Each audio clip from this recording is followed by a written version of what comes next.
আসসালামু আলাইকুম সবাইকে। কি অবস্থা সবার? আশা করি সবাই ভালো আছি। আজকের এই ভিডিওতে আমরা গতি অধ্যায়ের একটা সিকিউ সলভ করব। ২০২৬ সালে এই সিকিউটা আসছিল।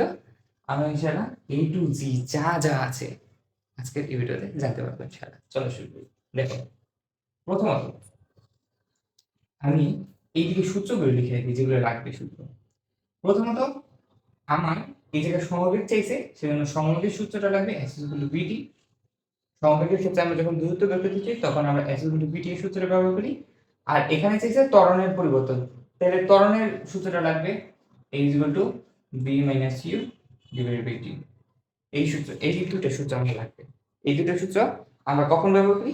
এটা হচ্ছে যখন অতিক্রান্ত দূরত্ব লাগে। আর যখন আমার ত্বরণ চাই তখন আমি এই সূত্রটা ব্যবহার করি। সিম্পল একটা কথা। কারণ এই দুটো আগে কেন লিখলাম? সূত্র মাঝে, মাঝে তালগোল পাকিয়ে ফেলতে পারি আমরা। সেজন্য আগেই লিখে রাখলাম যাতে করার সময় আমাদের সুবিধা হয়। দেখো, এরকমই তুমিও যখন ম্যাথ করবা না, আগে তুমি ফিজিক্স যে হতো, ফিজিক্সের সবকিছুই কিন্তু আমার সূত্রের উপর নির্ভর করে। যখনই তুমি ম্যাথটা করবা, আগে চিন্তা করে নিবা এর রিলেটেড আর কি সূত্র আছে। সূত্রগুলি প্রয়োজনে একটা রাফ খাতা নিয়ে নিতে পারো, রাফ খাতায় লিখে নিবা। তারপরে অঙ্ক সলভ করা শুরু করবা। তাহলে সূত্রগুলি যখন চোখের সামনে দেখবা, তখন কি তুমি যখন অঙ্ক করতে যাবা, তখন তোমার সুবিধা হবে। আচ্ছা দেখো, এই জায়গায় আমাকে কয়েকটা লাঠির একটা আ লেখচিত্র দিয়ে দিছে, বেগ বনাম সময়। এখানে আমাকে বলছে কি, এটা একটা গাড়ির বেগ বনাম সময়ের লেখচিত্র। এখানে সমবেগে অতিক্রান্ত দূরত্ব কত? এটি কিভাবে বের করব? দেখো, আমার এই জায়গায় আগে বেগ ছিল কত? ২। এই যে এই লাঠিটাকে যে চিন্তা করো। এই যে এই দাগটা, এই লাঠিটা। আমি দাগগুলোকে লাঠিগুলো বলতেছি। দেখো এই লাঠিটা, এটা দেখো আগে ছিল কত? ২। তারপরে কত? ৮। বেগের পরিবর্তন হইছে? হইছে। আগে ছিল ৮, পরে হইছে ৬। বেগের পরিবর্তন হইছে? হইছে। আগে ছিল ৬, পরে হইছে ৬। বেগের পরিবর্তন হইছে? বেগের কিন্তু পরিবর্তন হয়নি। আগে ছিল ৬, পরেও ছিল ৬। পরেও হইছে কি? ৬। তাইলে বেগের পরিবর্তন যদি না হয় তখন আমরা তাকে কি বলি? সমবেগ। যখন ত্বরণ শূন্য থাকে কিংবা বেগের পরিবর্তন হয় না তখন আমরা তাকে কি বলি? সমবেগ। তাইলে এইটুক জায়গা আমি পেয়ে গেছি কি? সমবেগ। তো এইটুক জায়গায় আমার অতিক্রান্ত দূরত্ব কত? কিভাবে বের করব? দেখো, প্রথমত আমি লিখে নিই এই সাইডে কি দেওয়া আছে। এখানে, এখানে দেখো, আমার যেহেতু আমার সমবেগ সেহেতু S = VT এই সূত্রটা বসবে। এখন এই সূত্রের ভিতরে যখন এই সূত্রটা আমি মানটা বের করতে যাই তখন কি লাগে? V এর মান লাগে, T এর মান লাগে।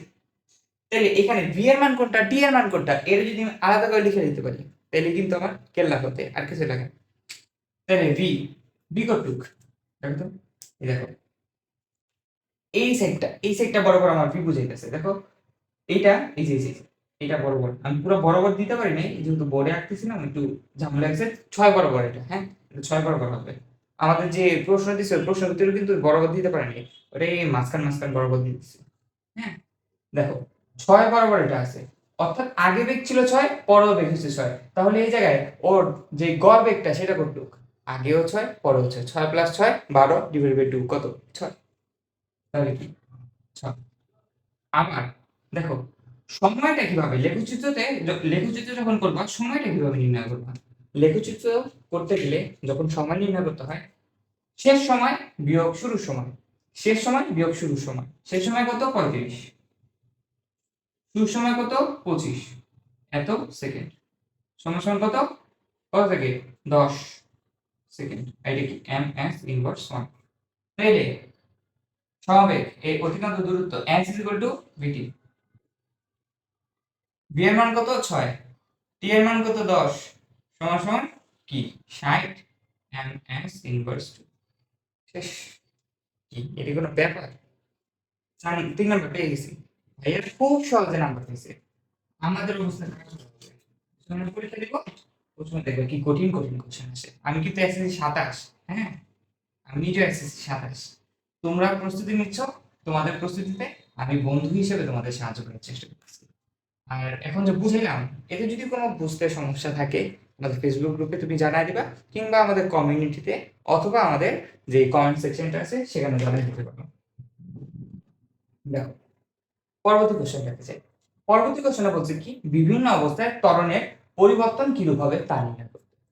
দেখো বিভিন্ন অবস্থায়, দেখো তো প্রথম লাঠিটার এক অবস্থা, অবস্থা দেখো প্রথম লাঠিটা উপরের দিকে, পরের লাঠিটা নিচের দিকে, পরের লাঠিটা নড়েই নেই, এরকম সমান্তরাল, পরের লাঠিটা উপরের দিকে, পরের লাঠিটা নিচের দিকে। দেখি দেখো বিভিন্ন অবস্থায় লাঠিটা আছে না? হ্যাঁ, তাইলে বিভিন্ন অবস্থায় এই লাঠিটার ত্বরণের পরিবর্তন কি সেটা নির্ণয় করতে আমার বেগ জানা আছে, সময় জানা আছে, আমি ত্বরণ বের করতে পারবো না? পারবো। দেখো কিভাবে নির্ণয় করবো, এই যে এই সূত্রটা দিয়ে আমি এইটুক জায়গাকে যদি A1 কল্পনা করি, এইটুক জায়গায় আমার যে ত্বরণটা এটাকে A1 কল্পনা করি, এইটুক জায়গায় A2, এইটুক জায়গায় A3, এইটুক জায়গায় A4 আর এইটুক জায়গায় A5 যদি কল্পনা করি, তারপরে নির্ণয় করি, হয় না? করি। দেখো প্রথম অবস্থায় A1 সমান সমান কতটুক, এই জায়গায় এই ক্ষেত্রে আমি যদি নির্ণয় করতে চাই কতটুক বেরোবে, দেখো আমি আগে সূত্রটা রাখি b - u divided by t। দেখো শেষ বেগ কত 8, শুরুর বেগ কত 2, সে আমার সময় কতটুক, দেখো এই যে শুরুর সময় আর শেষ সময়, শুরুর সময় আর শেষ সময় দুটো বিয়োগ করে দিবা, 15 বিয়োগ 0 কত থাকে, উপরে কত থাকে, উপরে থাকে হচ্ছে আমাদের 6 আর নিচ থেকে 15, 3 দিয়ে কাটাকাটি করলে নিচ থেকে 5, উপরে থেকে 2। আগে করছি তো আমি অঙ্কটা মুখস্থ হয়ে গেছে রীতিমতো।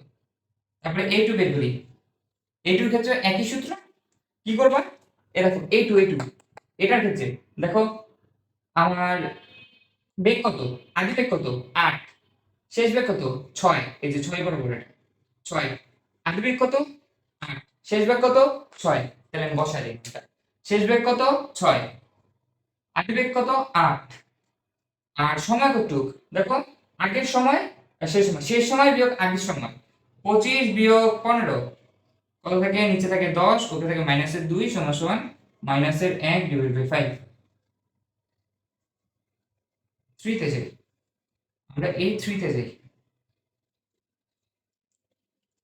এই 3 এর ক্ষেত্রে কি, এটা তো সমবেগ, সমবেগের ক্ষেত্রে কি ত্বরণ শূন্য, সমবেগে সবসময় কি হয় ত্বরণ শূন্য, কারণ কি আগের বেগটা কত 6, পরের বেগটা কত, দেখো আগে ছিল কত 6, পরে হচ্ছে কত 6, দেখি 6 বিয়োগ 6 ডিভাইড বাই টাইম সমান সমান কত 0। এটা লিখলাম না কারণ কি উপরে তো 0 হয়ে আসবে, দেখো 0 ডিভাইডেড বাই কিছু একটা, 0 ডিভাইডেড বাই কিছু একটা মানে কি 0। A4 বের করি, A4 এইটুক এইটুক এইটুকের ক্ষেত্রে কি হবে, দেখো আগে বেগ, আগে বেগে কত 6, শেষ বেগ কত 8, তাহলে কি, সরি শেষ বেগ কত 8, আগে বেগ কত 6, সময় পার্থক্য কত 40, দেখো শেষ সময় বিয়োগ শুরুর সময়, শেষ সময় কত 40, শুরুর সময় কত 35, উপরে থাকে কত, উপরে থাকে 2 আর নিচ থেকে 5 এইটুক, আর কি A5 শুরুর বেগ কত 8, শেষ বেগ কত 0, তাহলে কি শেষ বেগ বিয়োগ আদি বেগ কত 8, এই যে 8 আদি বেগ 8, শেষ বেগ কত 0, আর কি সময় পার্থক্য 45, শেষ সময় বিয়োগ শুরুর সময় 45 বিয়োগ 40, উপরে থেকে -8, নিচে থেকে কত এইটুকু, এইটুকু লিখে দিবা, লিখে দেওয়ার পরে বলবা যে আগে আমার এইটুকু ছিল, তারপরে এতটুকু হয়েছে, তার থেকে কমে আবার এইটুকু হয়েছে, তারপরে আবার বাড়ছে, তারপরে কি আবার একদম শেষ হয়ে গেছে, 0 তে এসে পৌঁছেছে, তাই না? তাইলে এইটুকু কি আমার বিভিন্ন অবস্থায় ত্বরণের পরিবর্তন, এটুকু লিখে দিলেই পারবা। খালি একটু কথাবার্তা লিখে দিও যে আগে ছিল এটুক, তারপরে হয়েছে এতটুকু, তারপরে সমবেগ হয়েছে, সমবেগ থেকে আবার কি ত্বরণ হয়েছে, ত্বরণ হওয়ার পরে তারপর আবার মন্দন হয়েছে, যেহেতু মাইনাসের অ্যান্সার সেহেতু মন্দন, বুঝছি। তুমি চাইলে এটা দশম মিলে নিতে পারো। আজকের মতো ভিডিওটা এতটুকুই, খুব সহজ একটা অঙ্ক ছিল, আরো সহজ করে ইনশাআল্লাহ এর পরবর্তীতে যে কঠিন অঙ্কগুলি আছে, 26 তেমন একটা কোনো কঠিন কোশ্চেন হয় নাই, কিন্তু যেই কঠিন কোশ্চেন থাকবে প্রত্যেকটা কোশ্চেন ধরে ধরে তোমাদের এই ইউটিউব চ্যানেলে বোঝানো হবে ইনশাআল্লাহ। তাই তোমরা ইনশাআল্লাহ সাথেই থাকবা, সাবস্ক্রাইব করে যাবা এবং সাথে সাথে আমাদের এই ভিডিওটাতে লাইক দিয়ে যাবা। অন্যান্য আর যত সমস্যা আছে আমাকে তুমি কমেন্ট বক্সে জানাতে পারো, কিংবা আমাদের ফেসবুক গ্রুপে, কিংবা আমাদের যে কমিউনিটিটা আছে সেখানে জানাতে পারো। আজকের মতো এখানেই শেষ করছি, ধন্যবাদ সবাইকে।